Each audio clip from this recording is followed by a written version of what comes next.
एक समय की बात है, एक हरे भरे गांव में लिली नाम की एक दयालु लड़की रहती थी। लिली का घर छोटा था, लेकिन उसका दिल बहुत बड़ा था। गांव के सबसे सुंदर फूल उसके बगीचे में खिलते थे, क्योंकि वह उनकी देखभाल प्यार से करती थी। लिली की सादगी और उसकी हंसमुख प्रकृति ने उसे गांव में सबका प्रिय बना दिया था। एक रोज लिली अपने घर की ओर जा रही थी, तभी उसकी नज़र सड़क किनारे बैठी एक बूढ़ी औरत पर पड़ी। वह बूढ़ी औरत बहुत कमजोर लग रही थी और थकी हुई थी। वह इतने आराम से बैठी थी जैसे कई दिनों से उसने कुछ खाया न हो।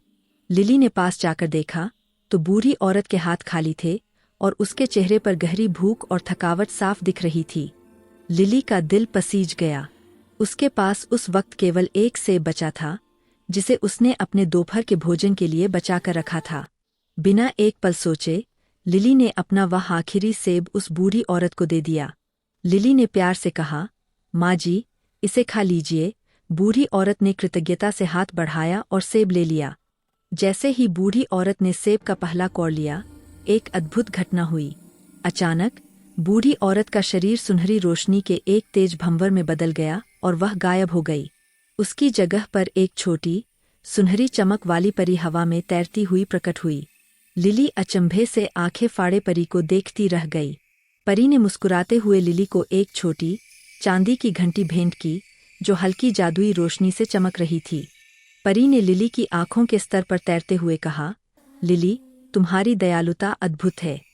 यह कोई साधारण घंटी नहीं है। यह तब बजेगी जब तुम किसी की बिना किसी स्वार्थ के मदद करोगी। परी ने घंटी को छूकर दिखाया और उसमें से एक मीठी, सुरीली धुन निकली। परी आशीर्वाद देकर हवा में गायब हो गई। लिली ने जादुई घंटी को बहुत ध्यान से अपनी मुट्ठी में बंद कर लिया। उसने मन ही मन संकल्प लिया कि वह इस घंटी का इस्तेमाल कभी भी अपने फायदे के लिए नहीं करेगी। उसने बस अपने दिल की आवाज़ सुनी और रोजाना छोटे छोटे दयालुता के काम करती रही। उस दिन से लिली ने चुपचाप गांव के हर जरूरतमंद की मदद की। उसने बीमारों को दवा दी, थक हार कर आए लोगों को पानी पिलाया और बच्चों को कहानी सुनाई। हर बार जब वह किसी की मदद करती तो घंटी किसी अदृश्य जादू से मीठी टुन की आवाज के साथ खुद ही बज उठती थी। समय बीतता गया। एक दिन लिली ने देखा कि उसकी चांदी की घंटी लगातार निस्वार्थ सेवा से बजने के कारण अब चमकते हुए सोने में बदल चुकी थी।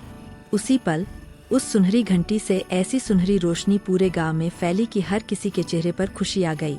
लिली के गांव में कभी कोई दुखी नहीं रहा। लिली बीच में खड़ी अपने गांव वालों को खुश देखकर शांत मुस्कान के साथ खड़ी थी। यह कहानी हमें सिखाती है कि सच्चा जादू हमारी निस्वार्थ दया में होता है। किसी फल की इच्छा के बिना किया गया छोटा सा काम भी एक दिन बड़े इनाम और सच्ची खुशियों में बदल जाता है। अगर आपको यह वीडियो पसंद आया है तो लाइक और सब्सक्राइब करना न भूलें।